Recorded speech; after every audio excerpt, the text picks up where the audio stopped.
Capítulo 7. La familia. Los nudos que se generan en los lazos que nos unen. Desde la visión de la terapia familiar sistémica, aunque exista una persona que acude a terapia con un síntoma o malestar más visible, la alteración o el problema se trata de un asunto familiar.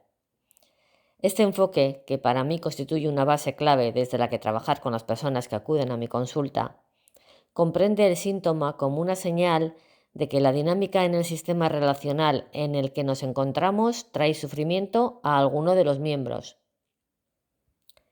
Los sistemas en este modelo pueden ser la familia, pero también los compañeros de trabajo, los amigos, la pareja.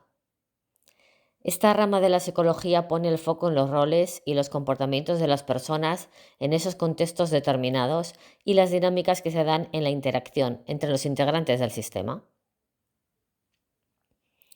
Desde la perspectiva del trauma, ese síntoma, como ya hemos visto, sería esa especie de alarma que nos avisa de que hay algo que no está en coherencia todavía con nuestra verdadera esencia, nuestro self o yo de la terapia IFS o nuestra adulta. Tanto los síntomas desde la terapia familiar como las partes internas desde el modelo de los sistemas de la familia interna IFS aparecen en momentos en que hay dificultades para encajar lo que ha generado un cambio y, por tanto, su funcionamiento habitual en riesgo. No obstante, si hay un acompañamiento adecuado en el cambio, se realiza una buena adaptación y el sistema consigue actualizarse teniendo en cuenta las demandas de la siguiente etapa vital. Pero si no existe ese acompañamiento, es cuando se mantienen las dificultades.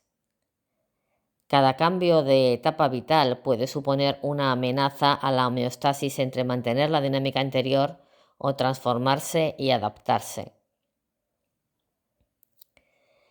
Según María José Pubill, doctora en psicología y especialista en psicología clínica y psicoterapia, en su libro Herramientas de terapia familiar, en la etapa vital del joven adulto, comprendida entre los 18 y los 25 años, las tareas que por cronología estarán presentes tendrán que ver con el inicio de la vida autónoma y las bases del proyecto profesional. Los problemas que se pueden presentar quizá guarden relación con el hecho de que alguno de los progenitores no apoye esa exploración y autonomía, y que la persona que atraviesa esa etapa vital se sienta entre la espada y la pared, entre ser leal o traicionar. Este síntoma aparece mientras nos encontramos en este momento de transición. Y aunque no lo parezca, el síntoma también cumple una función protectora, pues busca restaurar el equilibrio y alterar lo menos posible las dinámicas, suavizando los cambios e incluso evitándolos por completo. Sonia tenía 14 años cuando vino a verme por primera vez. Siempre había sido muy buena estudiante, pero recientemente había empezado a sentir ansiedad frente a los exámenes, algo que no había experimentado nunca. Le costaba concentrarse, prestar atención y aprender nuevos conceptos. Estaba decidida a sacar buenas notas, pero al mismo tiempo, una parte de ella no quería hacerlo. En su caso, aprobar suponía tener que marcharse a estudiar fuera, y eso le daba muchísimo miedo. La situación entre sus padres era complicada y con ella en casa podía mediar entre sus progenitores en el momento en que surgían las peleas. Pero, ¿qué pasaría cuando ella no estuviera allí para apaciguar las cosas? Sonia se estaba anticipando, imaginando que si se iba de casa no habría nadie que se interpusiera durante las discusiones y que si ella no estaba, quizá sus padres se separasen. Desde el enfoque IFS, esto se convierte en una parte justiciera que se queda en casa para defender, devolver el equilibrio y ofrecer una visión objetiva del problema entre progenitores.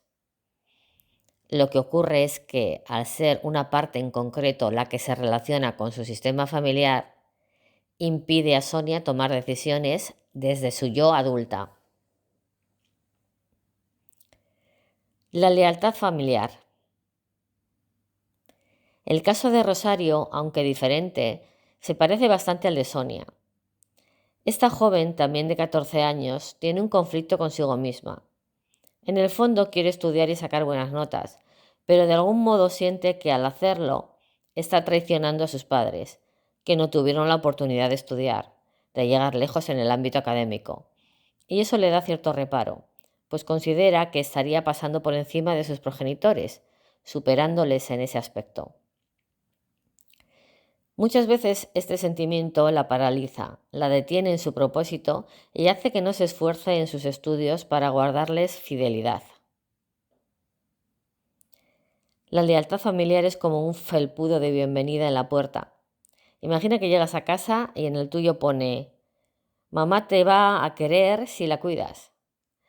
Cuando entras en casa como una niña que está formándose en la vida, cumples el rol de la persona que tiene que cubrir las necesidades de tu madre. Creces y sientes malestar cuando te da la impresión de que no estás cumpliendo con tu función. Pero, sobre todo, tienes una verdadera incomodidad con el deseo interno de ocuparte de ti, porque eso supone traicionar a tu madre, y hacerlo dará lugar a la culpa. Si algo malo le ha ocurrido es porque no la he cuidado. Y a cargar con el rechazo por haber traicionado a la familia. Otros ejemplos de discursos que evidencian una lealtad inconsciente son: tengo que estar del lado de papá, no puedo opinar diferente. Tengo que mediar entre mamá y papá. Tengo que consolar a mamá. Tengo que cuidar a mi hermano pequeño, etc. Ejercicio. Para y piensa.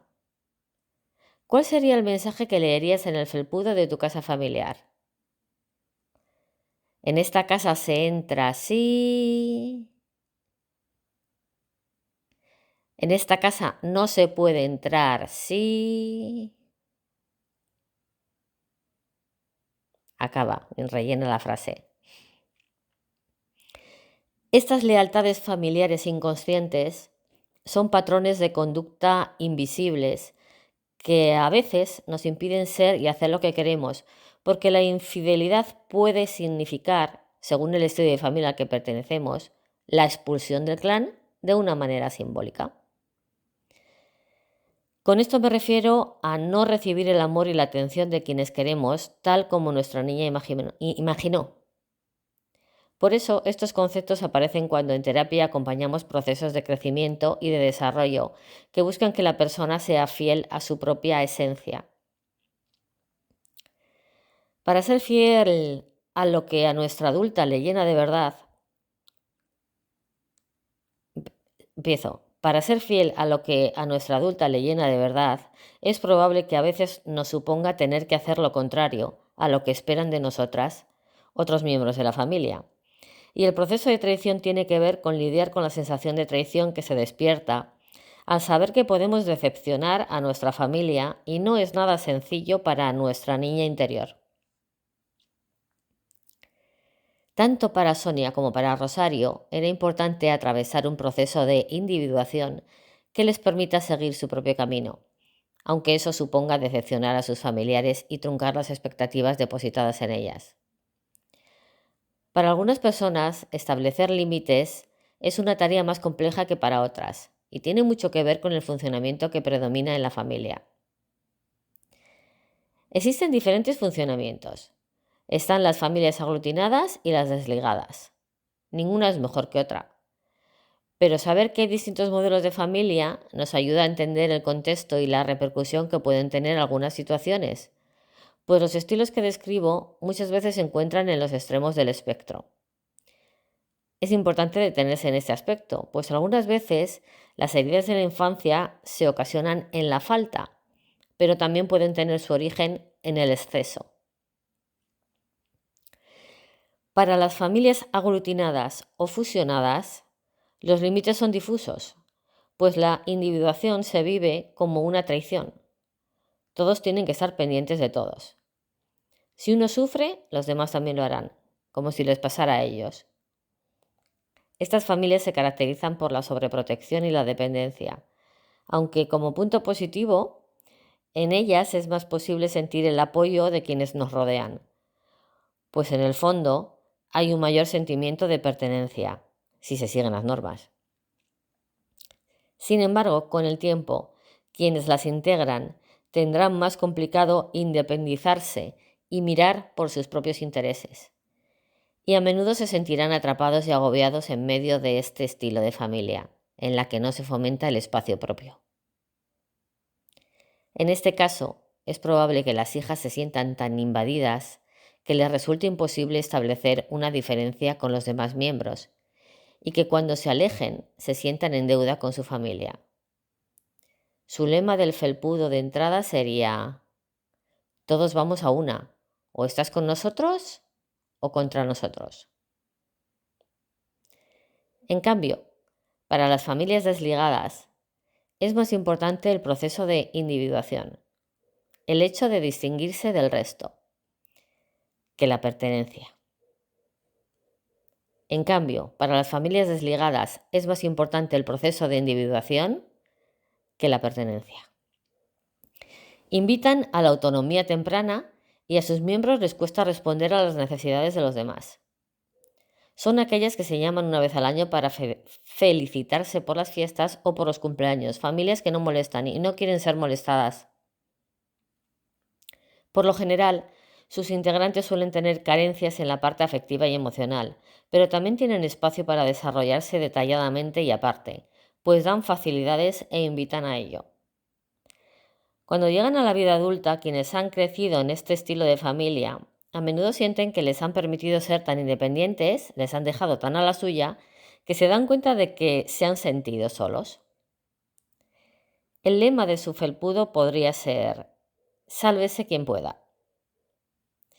Y en esta línea de conocer el estilo de funcionamiento familiar y cómo la persona responde a este desde la lealtad o la traición, en terapia usamos una herramienta que se llama genograma, algo así como un árbol genealógico, que nos ofrece información sobre la estructura familiar, la relación biológica y emocional existente entre los miembros, que además permite revisar las coincidencias, casualidades, similitudes y diferencias dentro de la familia, al menos hasta las 2 generaciones anteriores a la nuestra, es decir, la de tus padres y la de tus abuelos. Algunas de las preguntas que hago cuando realizamos el genograma para configurar la historia familiar son: ¿qué conoces de las relaciones familiares de tus padres con sus hermanos? ¿Hubo algún familiar o tema del que no se hablaba? ¿Qué valores se refuerzan para pertenecer al sistema familiar? ¿Qué mandatos se han traspasado de su generación a la tuya? ¿Cuál es la narrativa que se usa para describir a los miembros? ¿Qué estilo de relación tienen tus padres con tus abuelos? ¿Cómo eran tus abuelos como padres? ¿A quién dices que te pareces más de carácter? ¿Eso te gusta o detestas que te lo digan? ¿Sabes si otro miembro de la familia sufrió antes alguno de los problemas que tienes? ¿Cómo era la comunicación en casa? ¿Qué sabes de la infancia de tus padres? ¿Qué te imaginas sobre sus heridas de niña o niño interior?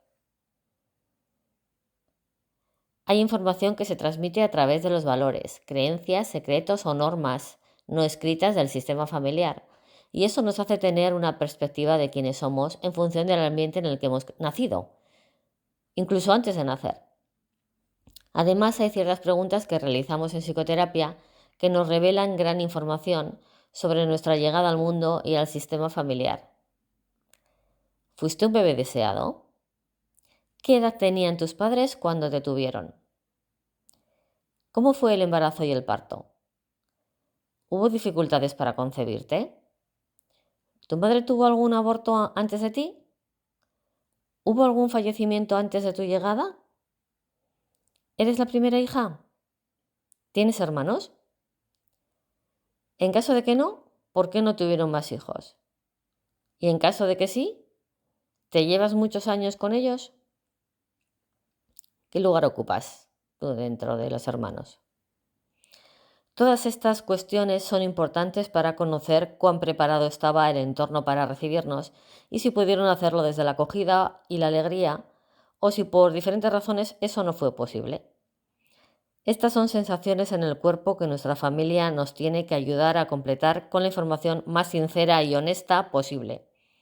Pues, aunque la verdad sea dolorosa, aunque a veces, a pesar del dolor, algo se calma y se asienta al revelarse ante nosotros.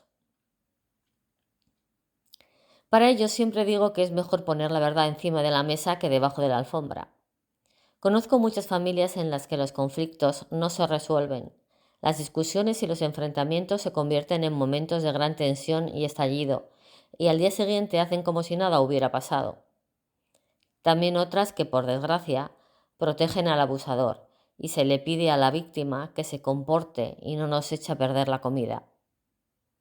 Aprovecho para recordarte que mereces celebrar las festividades con tranquilidad y vivir sin sentir que estás en peligro. Los conflictos ocasionados por los secretos debajo de la alfombra se pueden resolver si contamos con lugares seguros en los que poder hablar de las experiencias que hoy en día llevamos como cargas que nos generan culpa o vergüenza. Algunas situaciones que nos ocurren son inevitables y generan en nosotras una ruptura en la relación, también en aquellas seguras. Y por eso es importante poder darles un lugar para empezar a repararlas y a sanar. Para que puedas detectar cuán presente ha estado la claridad, una de las cualidades que, como veíamos, describen el self, o no, puedes detectar cuán presente ha estado la claridad o no en la comunicación dentro de tu sistema familiar, Virginia Satir, psicoterapeuta familiar y trabajadora social estadounidense, estableció en su libro Terapia familiar paso a paso cuáles son las características de la comunicación en una familia sana. 1. Las transacciones que son iniciadas también son terminadas. 2. Las preguntas se formulan con claridad y se responden con claridad. 3. La hostilidad y el conflicto son reconocidos. 4. Los miembros de la familia tienen conciencia de sí mismos y de cómo son percibidos por los demás. 5. Cada uno es capaz de expresar opiniones diferentes sobre los demás y comunicar esperanzas, temores y expectativas. 6. Se admite la diferencia de opiniones. 7. Cada uno es capaz de elegir entre varias alternativas de conducta. Tienen la oportunidad de aprender y rechazar modelos obsoletos. 8. Los mensajes son enunciados con claridad y la conducta es coherente con el mensaje. Se envía la menor cantidad posible de mensajes encubiertos. Si este decálogo no resuena en ti y no ves tu sistema familiar representado en estas máximas, es muy probable que hayas crecido en el seno de una familia en el que predominaban las dinámicas disfuncionales. De ellas te hablaré en el siguiente vídeo.